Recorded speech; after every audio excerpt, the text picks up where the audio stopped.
జననీ త్వం హి లోకానాం సప్తమి సప్తసప్తికే సప్తవ్యాహృతికే దేవి నమస్తే సూర్యమాతృకే అనేటువంటి సంప్రదాయాన్ని అనుసరించి ఈనాడు సూర్య జయంతి నాడు స్నానం ఆచరించడం సంప్రదాయం అయితే, ఈ రథసప్తమి రోజున అత్యధికంగా ప్రచారంలో ఉండేటువంటివి అంటే మనం జిల్లేడు ఆకులపై రేగుపళ్ళు బియ్యము కాసి నువ్వులు ఉంచుకుని మనం పఠించేటువంటి ఆ శ్లోకాలలో నమస్తే రుద్రరూపాయ రసానాం పతయే నమః అరుణాయ నమస్తేస్తు హరివాస నమోస్తుతే యద్యజ్జన్మ కృతం పాపం మయా సప్తసు జన్మసు లేదా మయా జన్మసు సప్తసు తన్మే రోగంచ శోకంచ మాకరీ హంతు సప్తమి ఏతజ్జన్మ కృతం పాపం యజ్జన్మాంతరార్జితం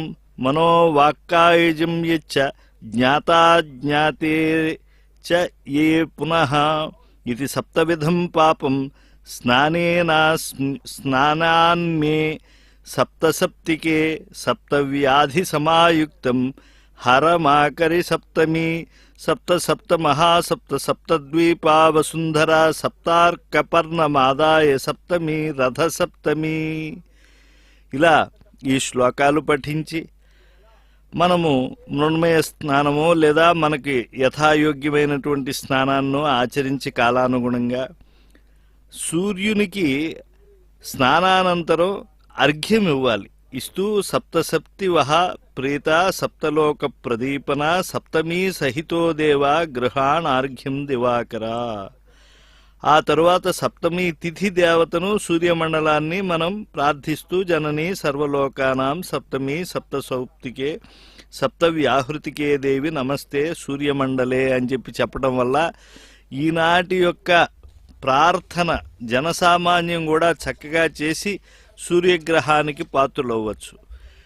ఈ యొక్క పుండరీకాక్ష స్మరణ వల్ల ఎలాంటి పవిత్రమైనటువంటి ఫలితం లభిస్తుందో మనకు ఈనాడు ఈ సూర్య జయంతి నాడు మనం భగవానుడైనటువంటి శ్రీనివాసుని దర్శించడం వల్ల అటువంటి ఫలితం వస్తుంది అని చెప్పి మనకు తిరుమలలో అనూచాన సంప్రదాయ విశ్వాసం, తరతరాల మానవాళి అనంత విశ్వాసం. తెలుగువారు అందరూ కూడా వచ్చి కళామాధ్యమంగా శ్రీనివాసస్వామి సేవల్లో పాలు పంచుకోవటం. సూర్యోదయ కాలంలో ఈనాడు ఆకాశంలో నక్షత్రాలు సన్నివేశం రథాకారంలో ఉంటుంది. రథాకారంలో నక్షత్రాలున్న సప్తమి దినం గనుక రథ సప్తమి. సాధారణంగా చంద్రోదయ సూర్యోదయ వేళల్లో ఆకాశంలో ఉండే నక్షత్రాల సన్నివేశాలు బట్టి వ్రతాలు పూజలు పండుగలు నిర్ణయించబడ్డాయి. రథసప్తమి నాడు ఈ తలస్నానంలో జిల్లేడు రేగు ఆకులను లేదా రేగుపళ్లను తలపై మాత్రమే కాకుండా భుజాలపై చేతులపై కూడా పెట్టుకుని స్నానం చేసేటువంటి వారు ఉన్నారు. అది కూడా మన భారతీయ ఆచారాల్లో వచ్చినటువంటి అనూచానమైనటువంటి ఒక విశ్వాసమే కాకుండా ఆరోగ్యకరమైనటువంటి ఒక వైజ్ఞానిక అంశం అని చెప్పారు. అంటే ఇతరులు ఎప్పుడూ కూడా సత్ఫలితాలు పొందాలి అనేటువంటి మన ఋషులు ఇలాంటి గొప్పదైనటువంటి అద్భుతమైనటువంటి దాన్ని చెప్పారు. శ్రీనివాసస్వామి ఈనాడు సూర్యప్రభా వాహనం పైన తన పాదాలపైన ఆ సూర్యుని కిరణాలు ఎప్పుడు పడతాయా, ఎప్పుడు ఈ లోకాన్ని అనుగ్రహిద్దామా అని చెప్పి ఆ కటివరద హస్తాలతో స్వామి గురు కిరీటధారి అరుణారుణ పుష్పమాలికలను ధరించి ఉన్నాడు. ఈరోజు అర్ధబ్రహ్మోత్సవాలుగా కీర్తింపబడతాయి. ఎందుకంటే స్వామివారు వివిధ వాహనాలపైన తిరుమలలో ఊరేగుతూ ఉన్నారు. ఈ సూర్యప్రభా వాహనం తొలి వాహనమైతే మలివాహనమే చిన్నశేష వాహనం, తరువాత గరుడ వాహనం, హనుమద్వాహనం, కల్పవృక్ష వాహనం, సర్వభూపాల వాహనం, చంద్రప్రభా వాహనం, మధ్యలో సుదర్శన చక్రం వారికి కూడా వరాహస్వామి సన్నిధిలో స్నానం ఆచరిస్తారు. 7 వాహనాల్లో 7 సార్లు వివిధ అలంకారాలతో దివ్య శోభలతో శ్రీవారు ఉత్సవరాయుడిగా భక్త కోటికి ఈ రథసప్తమి నాడు మాత్రమే దర్శనమిచ్చేటువంటి భాగ్యం కలుగుతుంది. అందులో ఈనాడు సూర్యుని రథము హిరణ్మయమే. ఆ హిరణ్మయ కాంతులను మనం వీక్షిస్తూ ఉన్నాం. ఎటువంటిది వాడు ఆ సూర్యుడు, సామాన్యుడా? ఆ స్వామిని స్మరిస్తే చాలు తరించిపోతాం.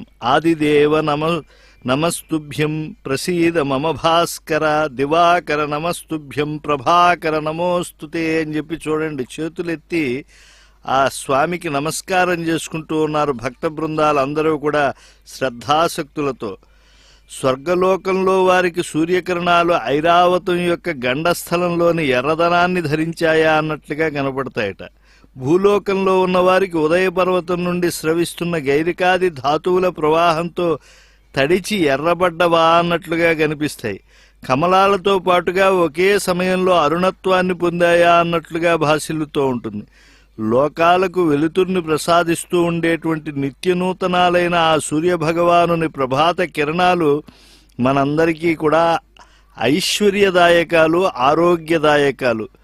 ఈ సూర్య జయంతి నాడు ఆ సూర్య ప్రభపై ఉండేటువంటి శ్రీనివాసుని యొక్క సందర్శనం చేత ఆరోగ్యం, సత్కవిత్వం, మతిమతుల బలం, కాంతిం, ఆయు ప్రకర్షం, విద్యాం, బుద్ధిం సుతమపి లభతే సోత్ర సూర్యప్రసాదాత్. సూర్యగ్రహ మండలాంతర్వర్తి అయినటువంటి శ్రీనివాసుని కటాక్షం చేత సూర్యుడు అనేక ఫలాలను ఈనాడు అనుగ్రహిస్తాడు. సూర్యుడు కిరణాలని మనం సంఖ్యాత్మకంగానూ వర్ణించవచ్చు, అసంఖ్యాత్మకంగానూ వర్ణించవచ్చు. ఒకే తేజస్సుగా ఉండి రెండు కళ్లకు చూపునిచ్చి ముల్లోకాలని చతుర్ముఖుని చేత స్తుతించబడి పంచభూతాల నుంచి షడ్ఋతువుల్ని ఏర్పరిచి సప్తఋషుల చేత కీర్తింపబడి అష్టదిక్కుల్లో ప్రసరించి నవత్వాన్ని పొందిన ఆ సూర్యుని యొక్క 10,000 కిరణాలు మనందరికీ కూడా ఈనాడు అభ్యుదయాన్ని కలిగిస్తూ ఉన్నాయి. అన్ని దిక్కులను ప్రకాశింపజేయడంలో ఆసక్తి కలిగి ఉండటం అనే ఉత్తమ గుణాలతో ప్రశంసనీయమైనటువంటి ఉదయకాలంలో, అస్తమయ కాలంలో ఒకే విధంగా శోభించేటువంటి ఆ యొక్క భగవానుని స్వరూపం. ఒక్క నిమిషం సైతం చీకటి అనేటువంటిది సూర్యుని కాంతి పడితే అది తొలగదు కదా, ఆ చీకటి అనేటువంటిది కనిపించదు కదా. అంటే సూర్యుడు మన కోరికలను తీర్చేటువంటి దైవమే కాదు, ఆరోగ్యాన్ని ఇచ్చే దైవమే కాదు, అంధకారాన్ని తొలగిస్తూ ఉంటాడు.